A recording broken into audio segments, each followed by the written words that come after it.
சீரியல்களின் full எபிசோடுகளை Sun டிவியில் ஒளிபரப்பான உடனே எக்ஸ்க்ளூசிவாக சன் நெக்ஸ்டில் மட்டும் ஃப்ரீயா பாருங்கள். எம்பட்டு தூரம் ரேவதி இங்க இருந்து போறதுக்கு ஒரு 5 மணி நேரம் ஆகும்னு அப்பா சொல்லிருக்காரு.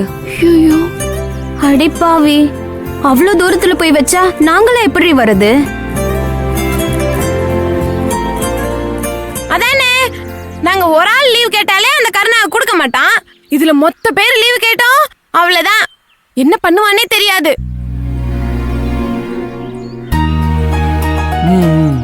என்ன பண்ணுவான்? ரேவதிக்கு கல்யாணமே வேணாம். இப்ப அவ கல்யாணம் பண்ணி என்ன பண்ண போறானே, அவ வீட்டுக்கு போன் பண்ணி ரேவதிய வேலைக்கு வர சொல்லுவா. அதெல்லாம் ஒண்ணும் நடக்காது. இந்த மாதிரி எந்த ஒரு பிரச்சனையும் வரக்கூடாதுன்னு தான் நான் ஞாயிற்றுக்கிழமை கல்யாணத்தை வைக்க சொல்லிருக்கேன். நீங்க யாரும் லீவ் போட தேவையே இல்ல.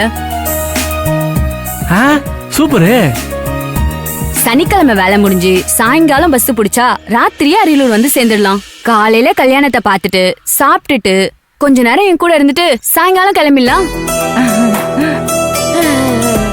ஓ, ஞாயிற்றுக்கிழமை தானா? அப்ப சரி. இதுல இருந்து எல்லாருக்கும் என்ன தெரியுது? என்ன பண்ணிட்டு தெரியுது? யாருமே ரேவதி கொடுத்த பத்திரிக்கைய பிரிச்சு கூட பார்க்காம சாயங்காலம் கொடுக்கற பஜ்ஜிக்கு என்ன புளிய யூஸ் பண்ணிருக்கீங்கன்னு தெரியுது.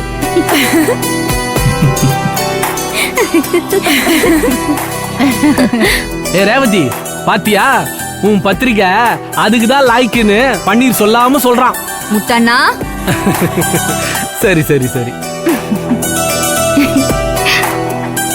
சரி, அதை விட்ரி. கல்யாணம் ஞாயிற்றுக்கிழமை வச்சு சந்தோஷம்தான்.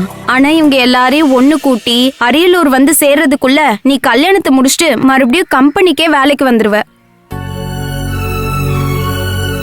எல்லாரும் ஒரே இடத்துல தானே இருக்கோம். ஒரு பஸ் கிசன் அரேஞ்ச் பண்ணா ஈஸியா போலாம்.